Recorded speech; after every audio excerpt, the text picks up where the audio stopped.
passer à la table ronde numéro 1. Donc la place des solutions numériques dans les parcours de soins en oncologie. Vous dire quand même que les solutions numériques, comme vous le savez, sont effectivement représentent aujourd'hui des leviers structurants des parcours de soins au pluriel et bien sûr des parcours de soins en oncologie. Ces solutions numériques peuvent transformer ou peuvent aider à transformer, je préfère ce mot, la détection, le traitement, le suivi des patients atteints de cancer, mais toujours à condition bien sûr de rester centré sur l'humain. La question, en fait, n'est pas de savoir ce que ces solutions numériques peuvent transformer, mais surtout ce que ces solutions numériques peuvent réellement changer dans la vie des patients. Et donc, pour ce faire, nous allons accueillir donc, nos intervenants sur cette table ronde. Donc, Dr Mathieu Robin, donc, qui est directeur des data chez Unicancer. Docteur Chantal de Croisette, qui est pneumocancérologue et vice-présidente du groupe français de pneumocancérologie.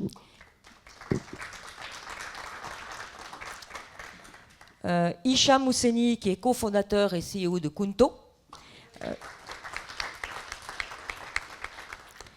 Jérôme Mouminou, qui est donc directeur de la bio-oncologie de Pfizer France.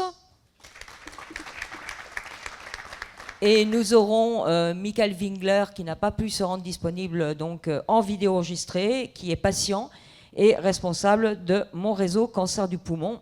Donc David, je te laisse la suite. Bon, on va commencer par lui. Alors, comme il est à distance, peut-être on peut envoyer sa vidéo.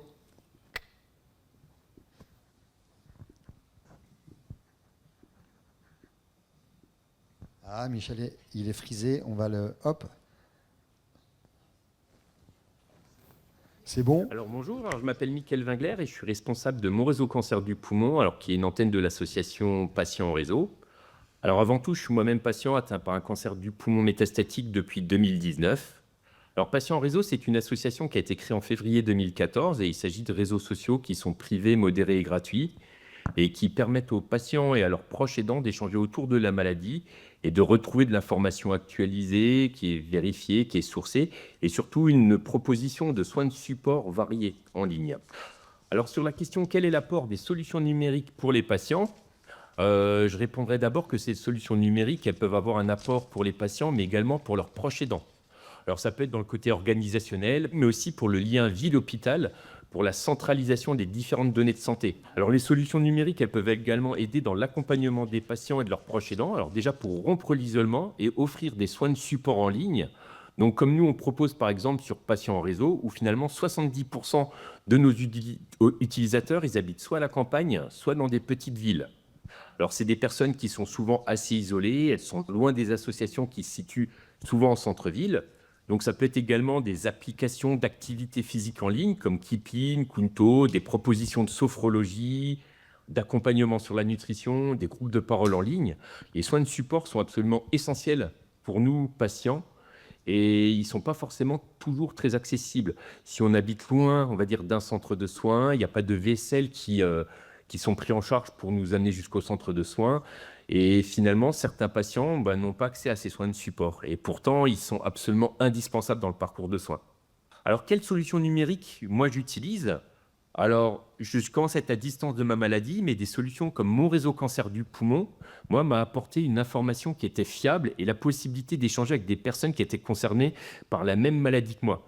J'étais intéressé d'être dans un endroit sécurisé où les informations de santé que je dévoilais ne pouvaient pas être utilisées, comme ça pourrait être le cas sur Facebook, par exemple. Et il y avait aussi toute une proposition de gamme de soins de support, d'activités physiques en ligne. Alors, c'était des challenges de marche à travers Keepin, on faisait des groupes de rencontres où on organisait des marches. Et moi, j'étais vraiment intéressé, on va dire, par le côté information, partage et également activité physique. Donc, en fait, l'activité physique, elle va avoir un impact, mais vraiment pour supporter les traitements, pour sa qualité de vie, pour lutter contre la fatigue, pour lutter justement contre la baisse de morale. Donc l'activité physique, elle intervient vraiment à tous les moments du parcours de soins. Voilà, et pour terminer, on m'a posé une question, c'était de donner un verbe pour le futur. Alors je vais me permettre moi d'en donner 3. Je pense qu'actuellement en santé, c'est s'adapter, accompagner et innover. Voilà, je vous remercie pour votre écoute.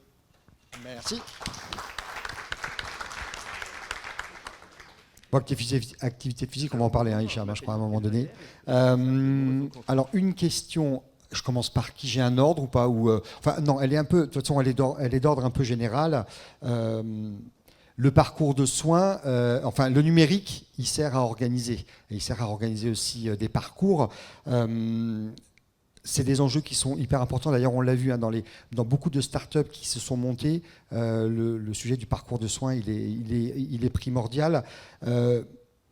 Pour vous, là, qu'est-ce qui est nécessaire pour bien organiser un parcours de soins avec les outils numériques, Chantal, à vous, Merci vous commencez. beaucoup. Je vais me permettre de commencer, ouvrir le bal en tant que médecin sur le terrain. Donc, j'exerce au centre Léon Bérard à Lyon. Mais je tiens à préciser que je travaille là que depuis 3 ans et j'ai travaillé en centre hospitalier dit général à Annecy, donc avec une population un peu plus, on va dire, rurale, moins citadine, un territoire de soins beaucoup plus grand. Et donc, les outils numériques sont un véritable outil très, très important pour nous médecins, pour garder ce lien entre les médecins et nous et nos patients, où qu'ils soient. Voilà, donc pour moi, l'outil numérique le plus adapté serait quelque chose de simple, accessible à tous les patients, quel que soit son niveau social ou son niveau d'appétence par rapport à l'outil électronique. L'universalisme. Bon, vous avez été élégants, les garçons, de laisser Chantal prendre la parole. Je vois qu'il y a le nom de Mathieu.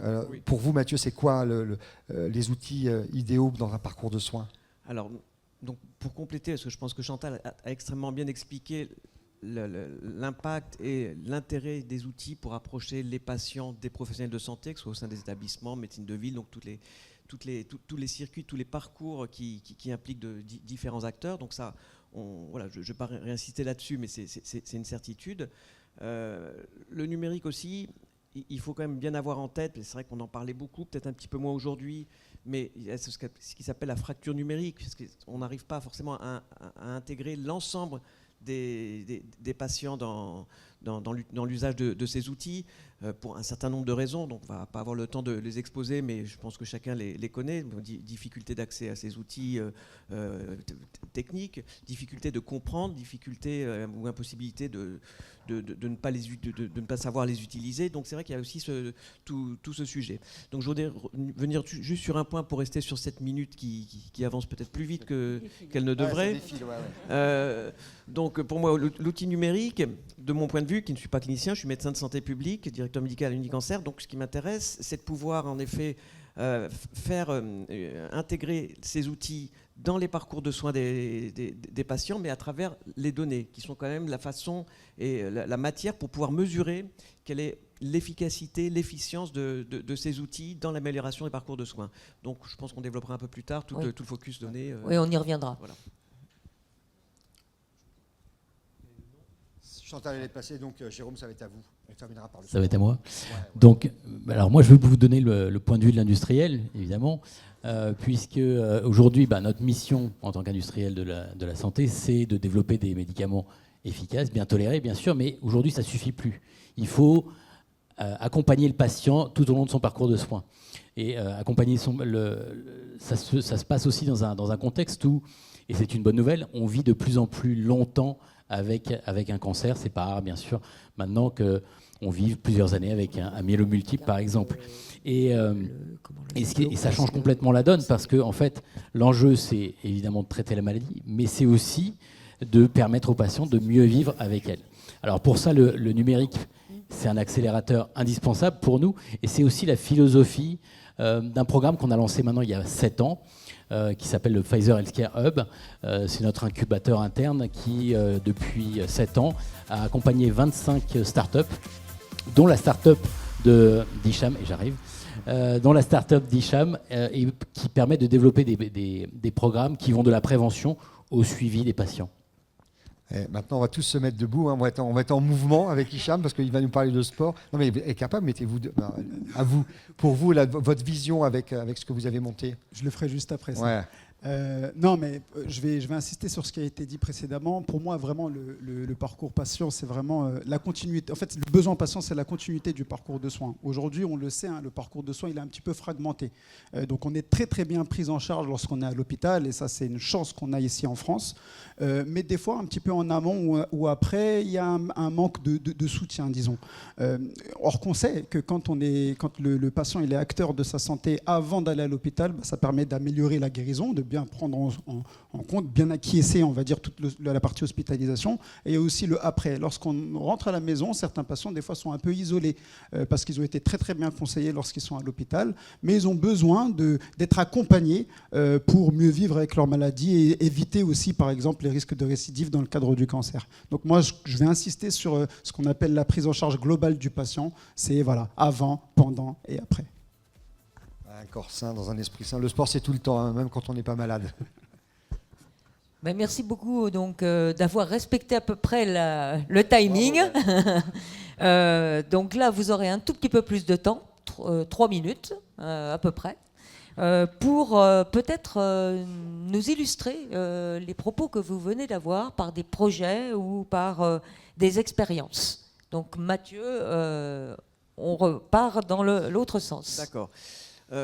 Donc, expérience, comme je vous ai dit, tous les outils numériques, et c'est vrai qu'en oncologie, dans le domaine des parcours, il y en a de très très nombreux. Donc là, on peut parler de façon peut-être un petit peu plus importante de tout ce qui est télésurveillance, puisque comme vous savez, ce sont il y a eu deux premiers outils qui ont été pris en charge par la collectivité, remboursés avec un remboursement. Mais finalement, pour en arriver là, même si je pense que c'est quand même arrivé très vite par rapport à d'autres DTX pour d'autres outils numériques qui n'arrivent pas aujourd'hui à atteindre ce niveau-là, ça s'appuie finalement sur une maîtrise et sur une compréhension de ce que ça apporte à travers les données, ce sur quoi moi je travaille, que ce soit dans le cadre de protocoles, que ce soit des données qui sont générées directement à partir de ces outils, par les interactions qui existent entre les patients et les professionnels de santé. Et donc tout le challenge, c'est quand même de réussir pour faire... pour que ces outils se développent et se généralisent, il faut qu'ils aient un niveau de preuve et un niveau de crédibilité accepté par la collectivité. Et quand je dis la collectivité, c'est bien sûr les médecins prescripteurs, les industriels qui s'engagent dans le développement de ces outils, mais également par les autorités de santé qui reconnaissent son utilité dans l'organisation actuelle de la santé, donc dans les parcours de soins. Et donc pour ça, en effet, il faut faire des études et travailler sur ces données. Et donc, je ne vais pas développer tout le côté qualification de la donnée qui transite à travers ces outils, sécurisation de la donnée, tous les sujets réglementaires.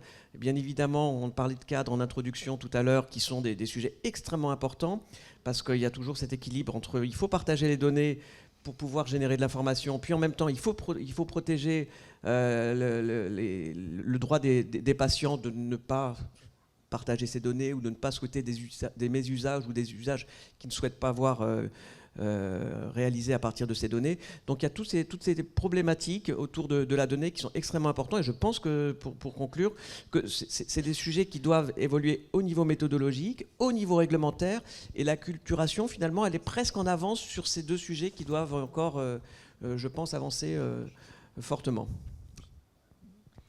Merci Mathieu, dans les temps. Donc, Madame le docteur de Croisette, donc, par rapport à ce que vous avez exposé, alors, en termes de concrètement, projet, oui. En termes de projet et d'application sur le terrain, aujourd'hui, en 2026, c'est des outils numériques en cancérologie. Donc, Mathieu l'a dit, on a les outils désormais de télésurveillance.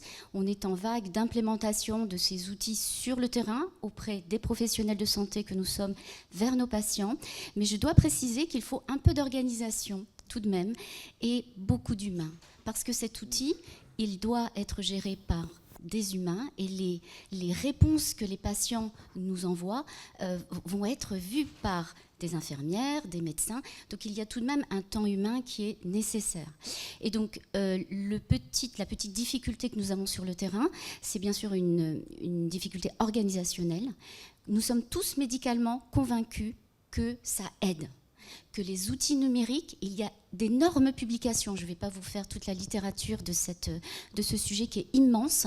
En tout cas, l'outil numérique de surveillance de nos patients améliore énormément de choses dans la prise en charge de nos patients. Nous sommes convaincus de cela, je pense, la grande majorité des médecins. Mais la difficulté, c'est cette mise en place en réalité sur le terrain. Il faut tout de même des personnels de santé pour veiller à cette alerte et gérer ce qui nous est déclaré et pour pouvoir réagir. Et c'est cette petite difficulté, on va dire, de mise en place d'un outil dans lequel on croit, qui est parfois un peu chronophage, mais on va y arriver. Hein. Mais c'est pour vous dire qu'il y a de l'humain tout de même derrière tout ça. C'est le temps de l'appropriation. Oui. Ça prend du temps. Donc, Monsieur Mominou, en tant qu'industriel, vous nous avez déjà dévoilé une petite chose. Est-ce que vous pouvez compléter ? Oui, alors en fait, je veux plutôt vous parler de la méthodologie qu'on a chez Pfizer vis-à-vis du développement de ce genre de partenariat, comme on a pu avoir avec Hicham et Kunto. Notre méthodologie est très simple. Elle part des besoins, évidemment, des patients, des professionnels de santé.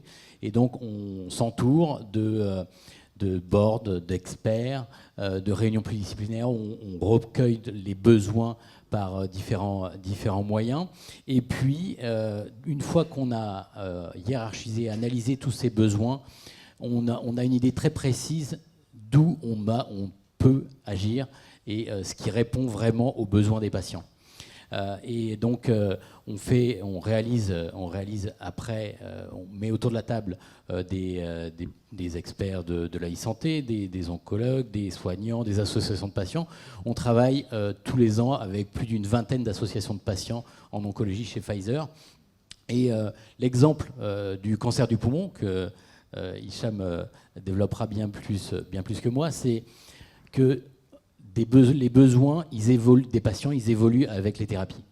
Avant, on avait de la chimiothérapie, maintenant on a des thérapies plus ciblées.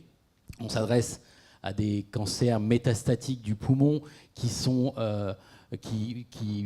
des profils de patients qui sont peut-être plus actifs, qui travaillent aussi, et donc on se doit de les accompagner ici pour un développement d'une solution qui va les aider sur la pratique, l'activité physique adaptée et la nutrition.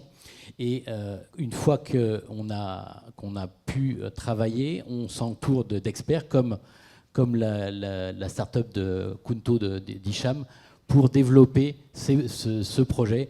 Et je vais le laisser lui-même nous en parler plus en détail. Merci beaucoup, Jérôme. Moi, je pense que oui, l'appropriation, hein, on va dire, des programmes numériques, c'est un vrai sujet parce que finalement, il y a plein d'outils qui sont très bien faits, mais ils ne sont pas tous utilisés. Et ça, c'est une vraie problématique. Et ça passe forcément par de la communication et surtout de la sensibilisation pour mieux approprier les outils. Et nous, justement, on a eu énormément de chance parce que, voilà, comme l'a dit Jérôme, on a fait partie d'un programme qui s'appelle le PHHF, donc chez Pfizer, où ils nous ont mis à disposition des experts pour comprendre les enjeux de santé aujourd'hui d'un point de vue industriel, comprendre ce qui manquait, évaluer les besoins avec les comités qui nous ont mis à disposition. Donc, comme il l'a très bien dit, donc des diététiciens dans notre cadre, parce que nous, je dirais un petit peu, je développerai Kunto juste après, mais voilà, des nutritionnistes, des médecins, des patients, etc., pour comprendre le besoin. Créer sur mesure aussi, ça c'est un vrai sujet. La data nous permet de créer, d'adapter, de personnaliser des parcours en fonction des besoins de chaque patient, personne en situation de handicap. Et ça, c'est un vrai sujet. Donc en fait, le fait de mettre sur la table plein d'acteurs pour pouvoir évaluer les besoins, personnaliser les parcours, mettre à disposition de la solution numérique par des humains, comme l'a dit Chantal, c'est hyper important. Et c'est grâce à ça, je pense, qu'on permettra l'appropriation des patients, des solutions numériques aux patients. Et pour parler un petit peu de ce que nous, on a fait de manière très concrète, voilà, il y a eu un besoin, c'est sur le cancer du poumon LQ+, donc une pathologie qui malheureusement touche les patients de plus en plus jeunes, qui peuvent induire sans le traitement la mort assez rapide. Donc dans ce cadre-là, on savait que l'activité physique et la nutrition était hyper importante pour permettre aux patients de mieux vivre avec leur maladie. Donc on a établi, grâce à ce comité scientifique, des programmes très personnalisés en fonction de toutes les caractéristiques de chaque patient. Et ça, c'est hyper important, de partir du besoin, de s'entourer des comités d'experts et derrière de construire une solution qui est adaptée finalement aux patients uniquement, parce que l'objectif, il est toujours là, d'améliorer la santé des gens. Mathieu, est-ce que tu veux compléter? Oui, pour compléter sur le besoin, c'est en effet l'élément déclencheur. C'est indispensable de bien comprendre le besoin des patients, les besoins des soignants. Donc peut-être juste aussi une illustration sur un outil en développement ou à développer. Et Chantal pourra compléter par rapport aux informations que je vous donne, qui ne sont peut-être pas très précises. Mais quand un patient vient en hôpital de jour pour une chimiothérapie, je crois qu'il passe à peu près 3h30 à 4h en centre. Une chimiothérapie, c'est plutôt 20 minutes pour être dispensé. Et quels sont les sujets là-dessus?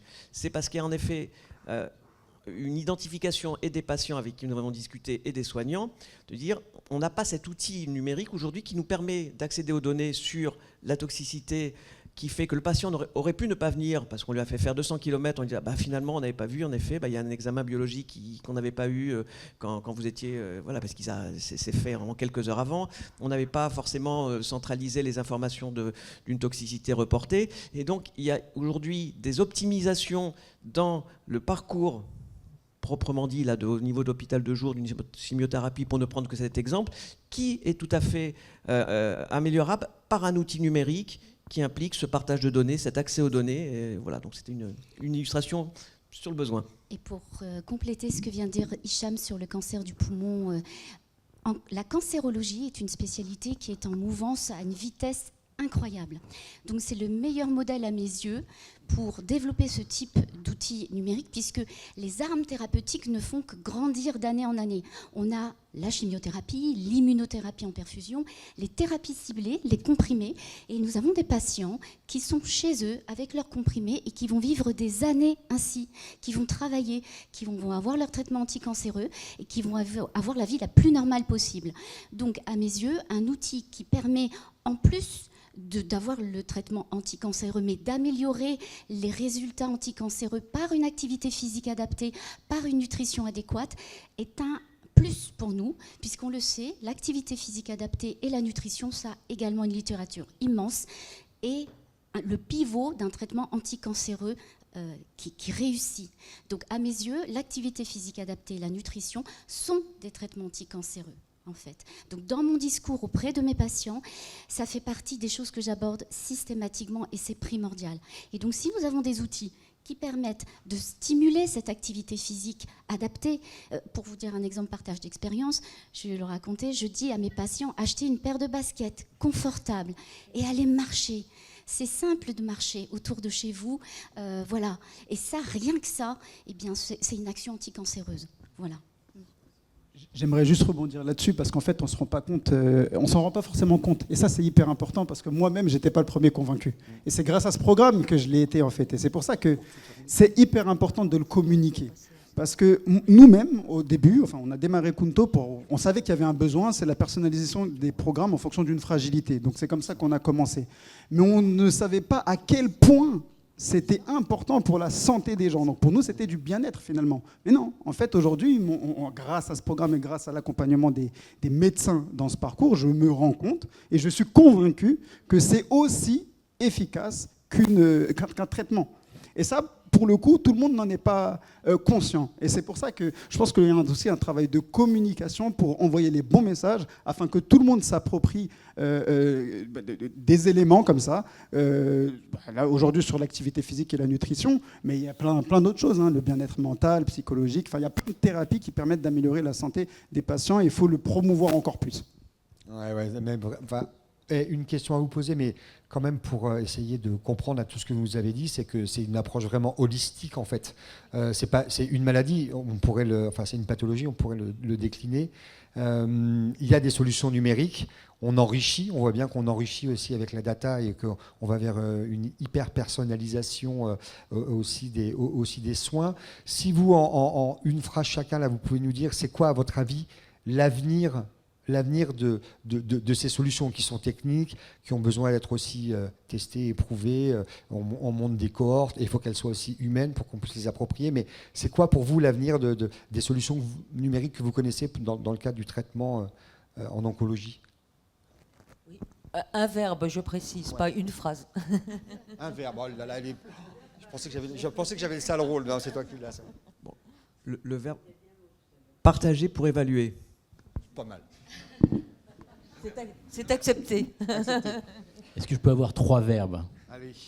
Écouter, innover, pour mieux accompagner. Il faudrait qu'on les note, en fait, sur le... Tu vois, pour les retenir. Chantal? Expliquer pour mieux s'approprier. Je vais rester sur un, personnalisé, adapté, adapté aux besoins. Merci beaucoup. Est-ce qu'on a le temps, là, en régie, d'interagir un peu avec la salle? Non, on me fait des grands signaux, non, non. Comment il faut... Écoutez, on a dit qu'il fallait écouter. Merci à vous 4, en tout cas. Merci beaucoup. Pour compléter la thématique de cette table ronde, je vous indique que vous avez des organisations et des acteurs qui sont dans l'axe de cette thématique. Donc Peggy Cholet, qui est fondatrice donc au CAIN, que vous pourrez donc bien sûr rencontrer sur la passerelle. Myriam Giral, qui est fondatrice de Resil.io Health. Bertrand Spiltoren, qui est business developer de Tune Insight. L'association GFLUC, les entreprises contre les cancers, et Kittery Brésilion, qui est directrice communication de Rose Up. Voilà pour la thématique, donc parcours de soins, oncologie et place des solutions numériques.